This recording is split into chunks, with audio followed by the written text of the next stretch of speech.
जय श्री कृष्णा। आज फिर आप लोगों के बीच में उपस्थित हुआ हूँ।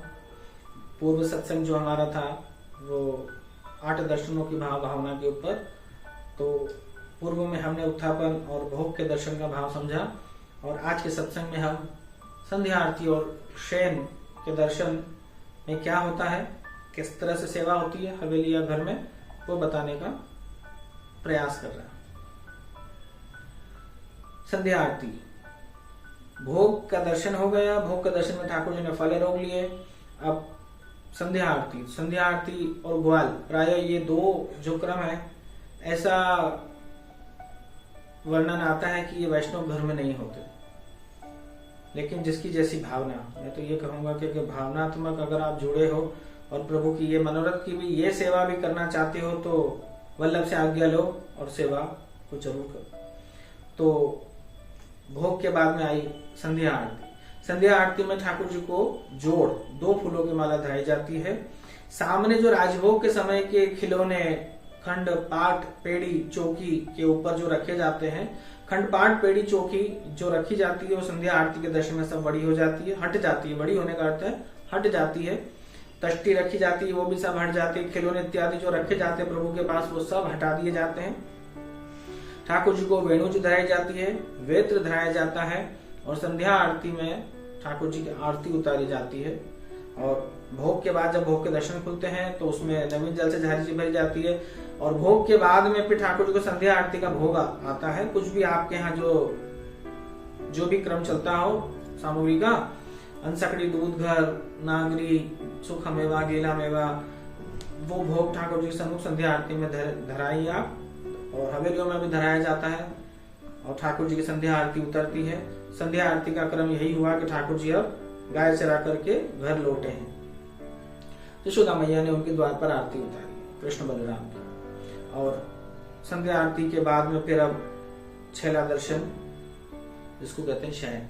तो संध्या आरती के बाद ठाकुर जी का सारा श्रृंगार उतार दिया जाता है, बड़ा हो जाता है। जो शयन में धराने लायक जो वस्त्र रहते हैं बस वही वस्त्र धराए जाते हैं। श्रीमस्तक पर फाग बांधी जाती है। श्रीकंठ में एक कंठावली, एक माला जी रहती है, एक मोती की कंठी गले में रहती है प्रभु के। सारा श्रृंगार प्रभु का उतार दिया जाता है, बड़ा हो जाता है प्रभु का। मुख का श्रृंगार, कटी का श्रृंगार, हस्त का श्रृंगार और चरण का श्रृंगार, कंठ का श्रृंगार ये रहता है। बाकी लगभग जितना श्रृंगार धराया जाता है वो 70% श्रृंगार बड़ा हो जाता है। और शयन में धराने लायक जो भी वस्त्र होते हैं प्रभु को वो धराया जाता है।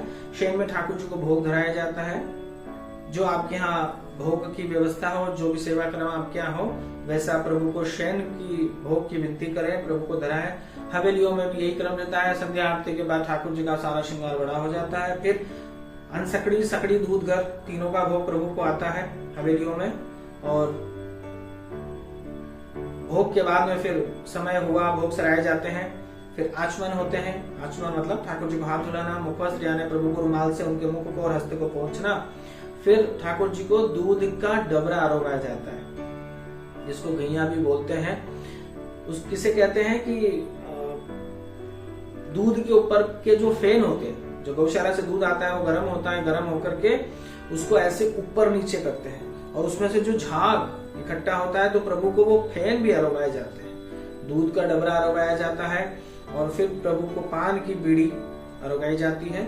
और फिर दर्शन खुलते हैं। दर्शन में प्रभु के सामने अष्ट सखाओं के द्वारा रचित जो शयन के कीर्तन है वो प्रभु को कीर्तन सुनाए जाते हैं। और वैष्णव को भी प्रभु के सम्मुख शयन के जो कीर्तन है वो सुनाने चाहिए। और यथा समय होते ही फिर प्रभु से आज्ञा लेकर, वल्लभ से आज्ञा लेकर प्रभु को अनुसेर करा देना चाहिए शयन के। शयन के अनुसार यानी शैया जी के ऊपर, शैया यानी ठाकुर जी का पलंग जिस पर प्रभु पोड़ते हैं, उस पर ठाकुर जी को ऋतु अनुसार पोड़ा देना चाहिए। गर्मी के समय अक्षय तृतीया से लेकर रथ यात्रा तक ठाकुर जी बिना ओढ़नी के पोड़ते हैं। यानी कहते हैं हम बहुत गर्मी लग रही, हम कुछ ओढ़ के नहीं सोएंगे, तो ठाकुर जी को अक्षय तृतीया से रथ यात्रा तक बिना कुछ ओढ़ा है ऐसे ही शैया जी पर पोड़ जाते हैं। और ओढ़ने का वस्त्र चरण के पास में प्रभु के रखा जाता है कि प्रभु आपको जरूरत पड़े तो ओढ़ लेना, नहीं तो बहुत उष्ण काल है, आप ऐसे ही पोड़। छोटा बच्चा देखना ऐसे ही सोता है बिना वस्त्र के। तो वही भावना है, ज्यादा गर्मी से प्रभु को श्रम होता है, इसलिए शैया जी उघाड़ी रहती है, उसको ये कहा जाता है पुष्टि की भाषा में। और उसके बाद के जो ऋतु आती है, वर्षा ऋतु जैसे अब आ गई है, तो प्रभु को हल्की चादर ओढ़ाई जाती है। ये चलेगी अपनी दशहरे तक, और दशहरे के दिन से प्रभु को धुलाई, यानी बहुत हल्की सी कहते हैं ना चद्दर है ना रजाई है, बहुत उसके बीच में से जो मोटी सी चादर होती है, वैसा क्रम दशहरे से लेकर के देव प्रबोधनी एकादशी के एक दिन पहले तक वो क्रम रहता है। और देव प्रबोधनी के दिन से जैसे देव उत्थापन होते हैं, वैसे शीत ऋतु का आगमन हो जाता है, तो ठाकुर जी को धुलाई, रजाई, गदल, डगल ये सब धराना प्रारंभ हो जाते हैं, मोजा, टोपा। तो वो जब और शीत ऋतु आती है तब प्रभु को रजाई उड़ाई जाती है शैया जी के ऊपर। तो ये भाव हमको समझना चाहिए कि जैसे हम रह रहे हैं, हमको जो मौसम में जो हमको सूट हो रहा है, बस हमारे ठाकुर जी को भी हमको वैसे ही करना है। प्रेमात्मिका क्रिया है ना, प्रेम के द्वारा जो भी हम क्रिया कर रहे हैं, बस वही है प्रभु को खुश करने का हमारे द्वारा की गई क्रियात्मक क्रिया, प्रेम के द्वारा की गई प्रेमात्मिका क्रिया, जिससे हमारे ठाकुर जी को सुख पहुंचे, उनको संतोष हो और वो प्रसन्न हो। बस फिर ठाकुर जी को पोड़ा दिया। शैया जी के पास में यमुना जल की झाड़ी पधराई जाती है।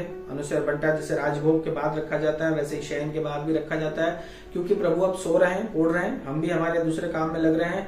तो अब प्रभु से मुलाकात होगी कब? मंगलाची के समय, जब जगाएंगे प्रभु को तब। इस बीच में प्रभु आपकी कभी नींद खुल जाए, आपको प्यास लगे, भूख लगे, तो हम तो उस समय आपके पास है नहीं प्रभु। तो ये बंटा जी हमने उस भाव से पधराया है कि रात में नींद खुल जाए, भूख लगे तो आप आरोग लेना इसी में से, और अगर प्यास लगे तो यमुना जल की झाड़ी में से जल आप आरोग लेना। यह है संध्या आरती और शयन के दर्शन की भावना। वैष्णव को भी सूक्ष्म रूप में जितना हो सकता हो, यह हवेली का क्रम बताया है, इसमें से आप जितना निभा सको उतना जरूर निभाना चाहिए, और प्रभु प्राप्त हो जाए, हमारा ब्रह्म संबंध सिद्ध हो जाए। दिन भर प्रभु का स्मरण करते रहें, दिन भर प्रभु के बारे में ही सोचते रहें, यही तो है ब्रह्म संबंध, और क्या है। कहते हैं महापुरुष वल्लभाचार्य जी ने आज्ञा करी है कि गाय के सींग के अग्रभाग पर एक राई का दाना जितनी देर टिक जाए, उतनी देर के लिए भी हमारे अंदर से भगवत नाम स्मरण नहीं जाना चाहिए, सतत स्मरण करते रहना चाहिए। अब आप सोचो, गाय के सींग पर एक राई का दाना अगर आप रखोगे तो कितनी देर टिकेगा, है कितनी देर टिक सकता है। अगर उतनी देर के लिए भी अगर हमारा स्मरण छूट गया और काल के हत्या अगर हम चढ़ गए, तो सब किया हुआ शून्य हो जाएगा। इसलिए आंतरिक जाप, कृष्ण सेवा सदा कार्य, मतलब आज्ञा करते हैं कि बस प्रभु का सतत स्मरण करते रहो, सतत स्मरण करते रहो, यही हमारी मुक्ति का द्वार है। और कलयुग में तो केवल नाम आधार है, बस हर जगह दोष उत्पन्न होगा। महाप्रभु श्री वल्लभाचार्य जी ने आज से 500 वर्ष पहले आज्ञा कर दी थी कि आने वाले कलयुग में धीरे धीरे जैसे प्रभाव बढ़ेगा कली का, वैसे वैसे हर एक चीज में दोष उत्पन्न होने लगेगा, सब जगह से पवित्रता समाप्त होने लगेगी। शुद्ध अगर कुछ रहेगा तो सिर्फ वो प्रभु का नाम, प्रभु की कथा और प्रभु का सत्संग, यही निर्दोष और निर्विकारी रहेगा। बाकी सेवा भी धीरे धीरे धीरे हम हमारी इच्छा अनुरूप करने लगेंगे। वल्लभ ने सब जो आज हो रहा है वो सब आपने बहुत पहले आज्ञा कर दी थी।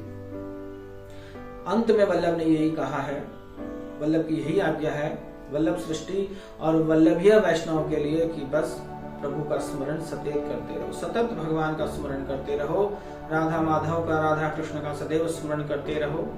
श्री यमुना जी से भक्ति की मांग करो, श्री गिरिराज जी से शक्ति मांगो, भक्ति मांगो, और भगवान का सदैव स्मरण और जाप करते रहो, और करते रहना चाहिए, यही मनुष्य का परम कर्तव्य है। आज के हमारा जो सत्संग प्रारंभ हुआ था मंगला से शयन पर्यंत के सेवा भाव और सेवा क्रम को लेकर के, तो आज हमारा 8वें याम सेवा का क्रम वाला सत्संग विराम। प्रभु ने चाहा तो, प्रभु की कृपा हुई तो फिर आगे हमारा सत्संग चालू रहेगा। अगर आप सब लोगों को मेरा सत्संग अच्छा लग रहा होगा, आप लोग अगर मुझे कहोगे, तो आगे भी हम पुष्टि का सत्संग जारी रखेंगे। अनेक उत्सव आने वाले हैं, राग भोग और श्रृंगार के बारे में मैं आपको बताने का प्रयास करूंगा। तब तक के लिए जय श्री कृष्ण।